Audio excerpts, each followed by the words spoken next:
Welcome back to our final segment of our Carinine Aug, which we've been sharing in the conversation of this compassionate society that the church should become, and to deal with it on an ecumenical basis. And at the end of the last segment, Bishop Paul was talking about making an attempt to get a group together to see if we could push this aspect of our response to human need here in the Bahamas, starting with New Providence, and with the churches who may be interested in New Providence, and making that kind of national response to become a national advocacy group for the sake of compassion and for the numerous human beings, numerous Bahamians who are suffering need.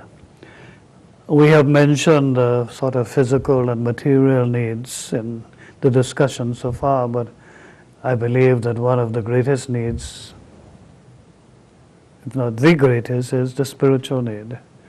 There is a spiritual hunger, I believe, in many places, and a hunger and a thirst. But at the same time, there are those who have become so prosperous that they believe they have no need of God. And the number of Bahamians now who play golf on Sundays and who go fishing and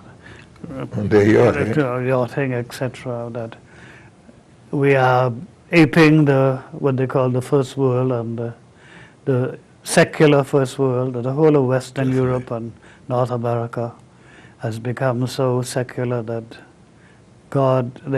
they attempt to dethrone God. And their present societies really give an onslaught against the priority of God. We still claim to be a Christian nation in the Bahamas, but I think that we are far from that in terms of the ways in which we order our living.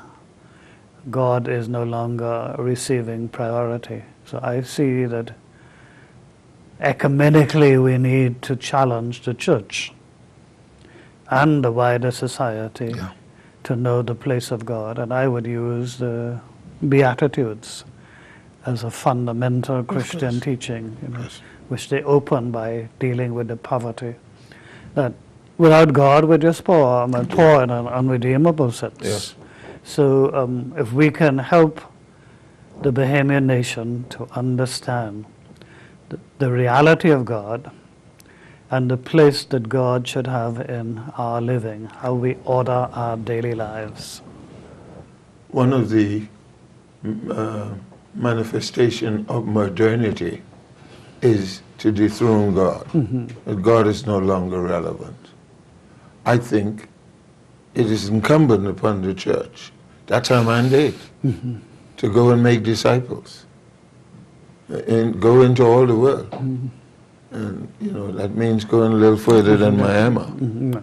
So we've got to be a compassionate people, people who care, and we are saying, you and I accept the challenge to see if we can foster an ecumenical league that will institutionalize the idea and concept of caring with compassion.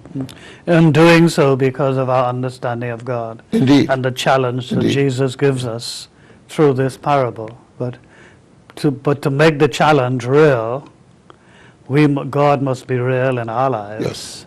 And we must be actively seeking to pursue the godly life that Jesus gives us. You remember that passage, man shall not live by bread alone. Bread represents his physical and the material side of life. But it's insufficient. And the richest of persons will tell you that this really isn't all.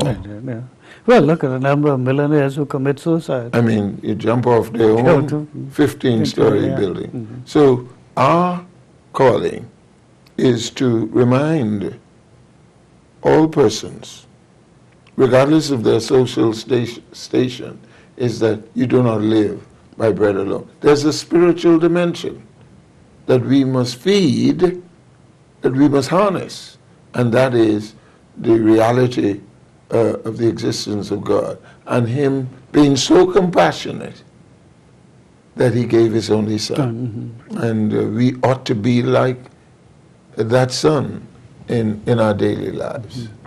In our Anglican tradition also, which we share with the Roman Catholics, the liturgy, that the collect for this week speaks about acknowledging Jesus' sacrifice for sin and giving the example of the godly life. And we ask for grace to follow that example on a daily basis. Of course. And it does seem to me that the great challenge for the church is to demonstrate that it is a believing community. Yes. It is a community of faith, a community of believers, and you can only demonstrate that by the quality of the life that you live, so that the church and the way we live in the world, the two have to come together. Yes. You can compartmentalize that this is what I do on Sunday, but the rest of the week doesn't matter. Go back. Yes. That it is what we show in our daily lives, that we demonstrate the quality of our belief and the content of what it is that we're all about. I'm optimistic that the light shines in the darkness. I'm optimistic that even today, persons hearing this, seeing this, will seek to be a little more caring, first in your home and then in your community, so that we can lift the level of compassion in our society. Driving even is anxious, and somebody just bump into you and you come out ready to shoot. No, that's not compassion. Or if you don't move off from when the light gets going. Oh man, the fella in the back. The fella in the back. Blowing the horn and Yes. shouting at you. But I think that it's the doable business. We have to show in our daily lives that these things matter, that we are sincere about what we're saying, and we are committed to going this way. And I think the lack of commitment is something that the church suffers from in many areas, but without the commitment to go this way, the rest is just words. Yes. And I think as we decry all that is wrong in our society, I think this is an element that could help us to show compassion, caring compassion to one another, to lift the standard of the worth of each individual, that this person is made in the very image of God, and we should not tarnish it. Yeah, but just to try to do that on a national basis, to really say that each Bahamian has inherent worth and value. Yeah. To really be able to say that and to demonstrate it would represent a quantum leap. Yeah. Because that's not where we are now. Yeah. And I think the idea of getting 12 denominations in a setting where that kind of thing could be said, we affirm the worth of every individual made in the image of God. And cause people to look at one another. And we commit ourselves to demonstrating this in the way that we relate to others. Exactly. Well, thanks once again for coming and sharing, and let's see if we can take up this challenge and take it to the churches and to the nation. God bless. To our viewers, we say good night and God bless. Peace.